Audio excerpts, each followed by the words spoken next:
Hey everybody, welcome to Obscurities and Miniatures, and I don't even know if I can use the word miniature today because this has got to be one of the largest boxes of a model kit I've built in some time.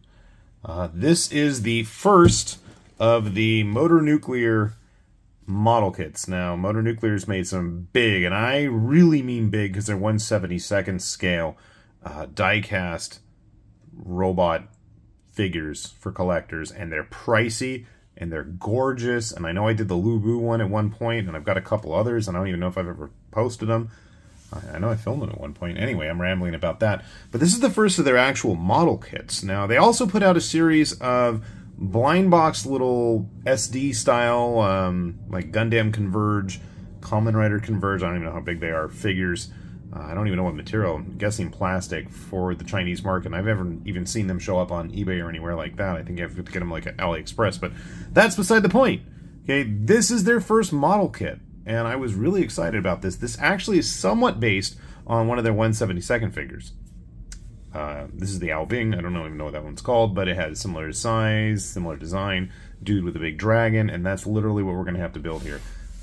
I know they have put out pre-orders for a couple of other kits, and I already have my pre-orders in, and I don't know if they're going to be in this big of a box, but I mean, this is absolutely ridiculously thick. It just takes up like the whole area that I usually film in. I can feel things getting banged around, and it is a sweet looking design. I'm thinking it's going to be about a 1/100th. You can see here everything is in English and in Chinese. I was going to say Spanish. That's not Spanish. Got a bunch of options for his weapons. As is always the case, it's actually quite heavy too. Oosh. Now, this is their agent version. I don't know what that means, but I do know that there is a painted and a metallic version, I believe.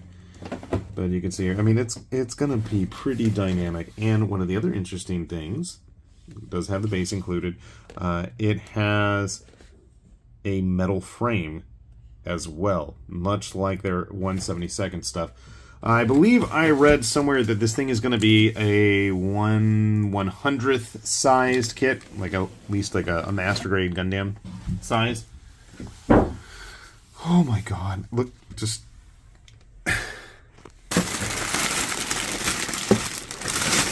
the amount of plastic in here is intense.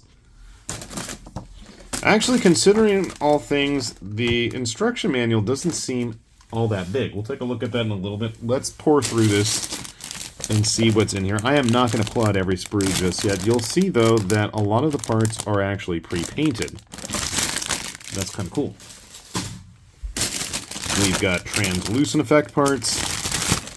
We've got me doing ASMR style stuff. I can't stand that. Interesting blue. It's a very soft, light blue.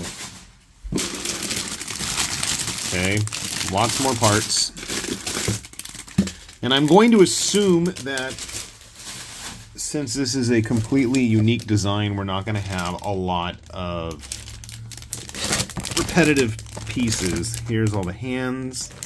We've got parts to build the stands. Part of the amount of parts is probably due to that dragon as well. More pre-painted stuff. A lot of pre-painted.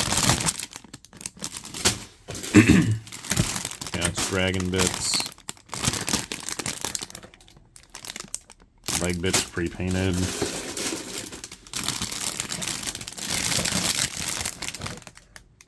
Various stuff.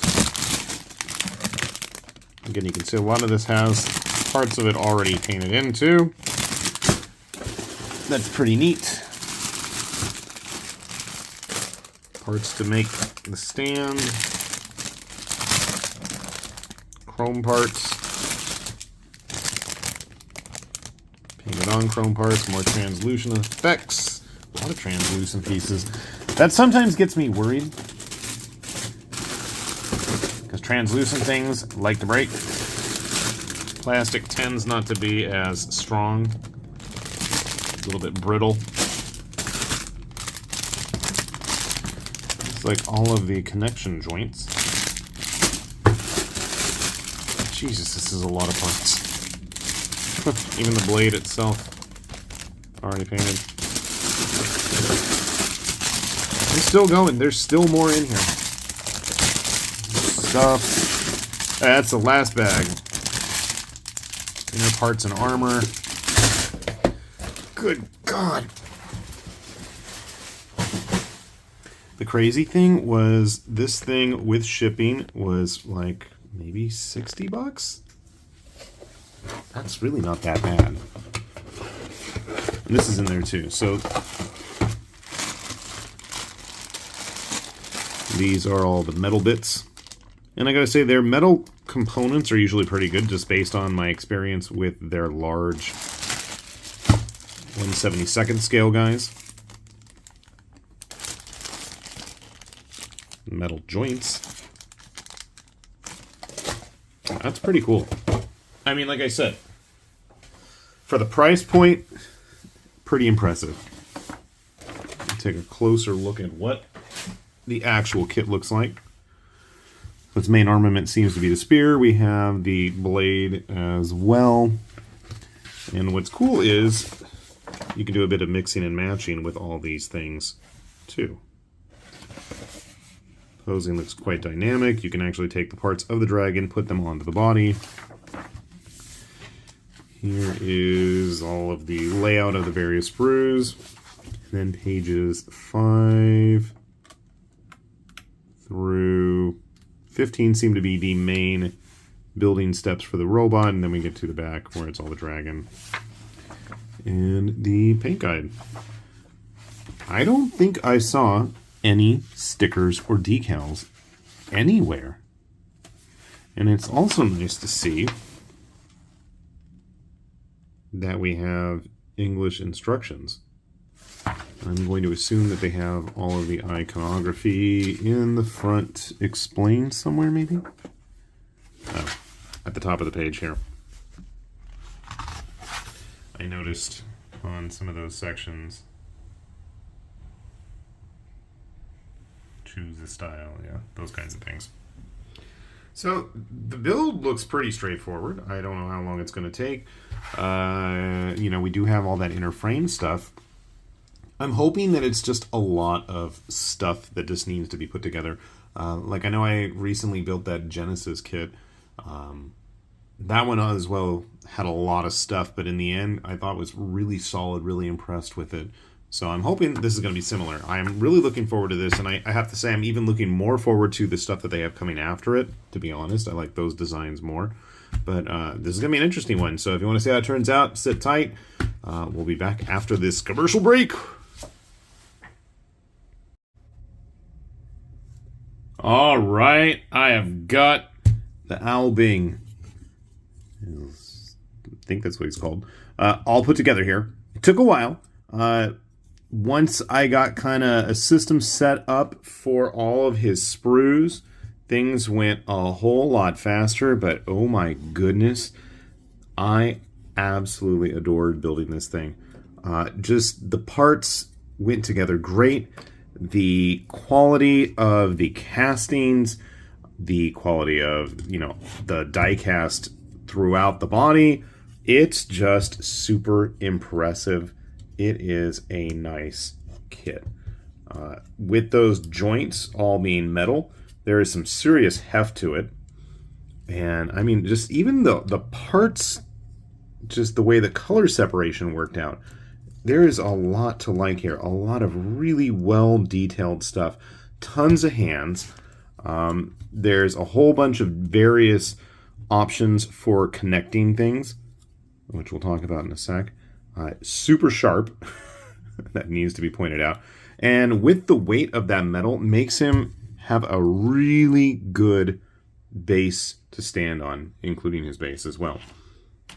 Now, one thing that is worth mentioning is that there aren't as many options with this one as compared to the big diecast version. Now, that big diecast version is anywhere from like $250 to $400 something, depending on where you can find it and who even has it available at this point anymore, because it came out a few years ago. It had like an extra sword and a couple other doodads. But for the most part, all that's going to be recreated here. We've got this nice spear. Again, all really nice color separation going on there. All of these various notches are for a spot in the hands that it inserts into, and then the hand kind of attaches over it. You've got the big sword. Now what's interesting is, if I remember correctly, it is always a possibility. I don't.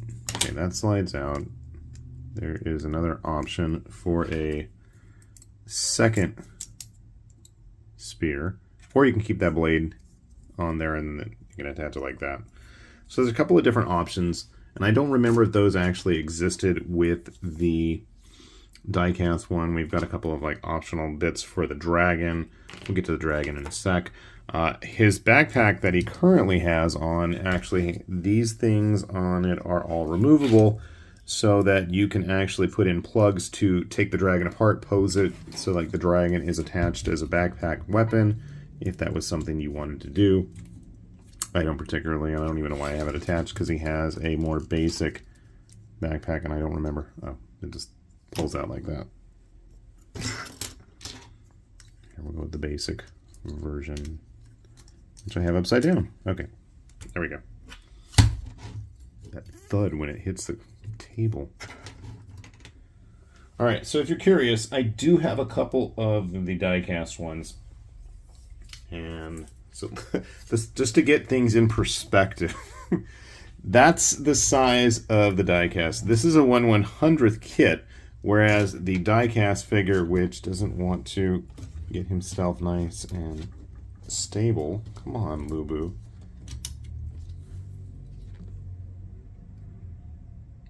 You can see there's a significant size difference in a messy table behind them. I mean, obviously, you're paying through the nose for... God dang, this thing's heavy. Yeah, you're paying for those diecasts, but they are an absolute premium figure. And I mean, the Motor Nuclear ones, of all the stuff I've built at this point... Or I shouldn't say built. Well, actually, I have built. But in comparison to like the diecast stuff, theirs are really, really top notch. I gotta say, if you want to go down that route, finding this guy may not be easy. This is a much more economical alternative. Grabbing our typical Gundam model, 1/144th kit. So I mean, the price of this guy is pretty comparable to a modern, you know, blinged out master grade kit. And part of the reason why, which I haven't even shown yet, is the dragon, which is absolutely ridiculous in terms of its size.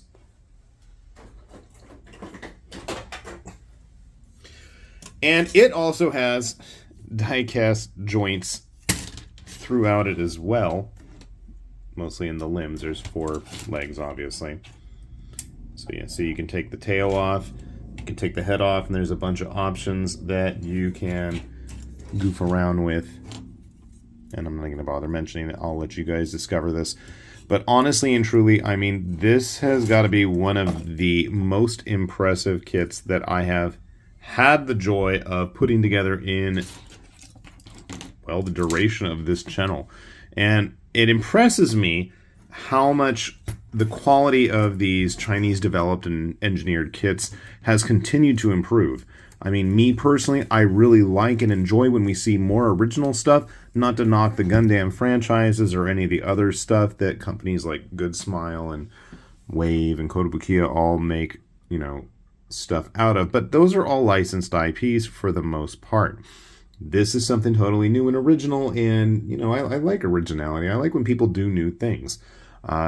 Not to say that I don't like a lot of cool, already established designs. As I'm filming this, I just had the new figure from Motor Nuclear, their second model release, already show up today. And the box doesn't seem as big as this guy's. This guy's was monstrous. But again, having to build that dragon was a ridiculous endeavor. Not that this guy's is going to be much different. And you can see here some of these little spots on the dragon. There's little holes there. That's actually for his base, which I didn't even bother to build yet. My son has threatened me. He's going to take the dragon and pose it with Kamen Rider Ryuki.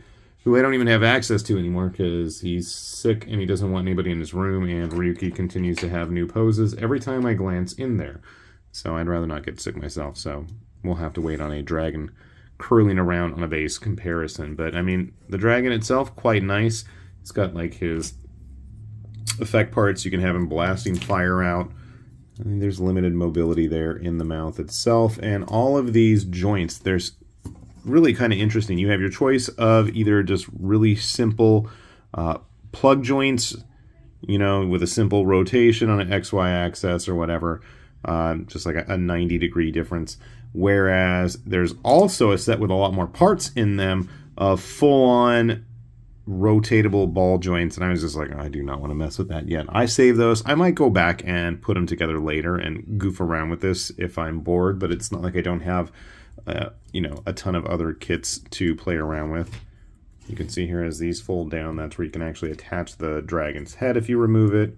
Can fit there. You can replace, there's a way to put the dragon heads on the arms. I mean, there's just a ton of stuff going on, and as far as I know, there's no real repeats of parts, at least that I can see so far, between this kit and the Kaoren number 2 model kit, even though that's technically, I want to say, their second diecast figure that has transformation gimmicks. You're interested in that, we will have a video on it eventually. I'm sure there's a bunch of other videos of it on other YouTube channels, which probably do a better job of showing off everything than I do. But I'm just here to build stuff and gush about the things that I like. So hopefully that's what you're looking for as well. This guy definitely is getting a big thumbs up for me. If you have a chance to get it, I mean, I got mine for well under 100. I don't even think I paid 70 bucks. So to me, that's a steal. For a model this size, for a model with that much intense part building, subsystems inside, the quality of it, the die cast in there, the plethora of accessories and variable options, there's just a lot to like here. So like I said, if you get a chance, it looks like something you'd be interested in. It's not like we get a lot of really fantasy-influenced plastic/die-cast mecha as it is. Go in for it. I don't think you're going to regret it. I think you're going to really like it. Just be prepared to take care of a lot of undercuts and poke yourself a lot trying to manhandle it. So, with that said then, this has been High Lord Tamberlane with Obscurities and Miniatures saying thanks for watching, and we will see you back here soon. Bye-bye!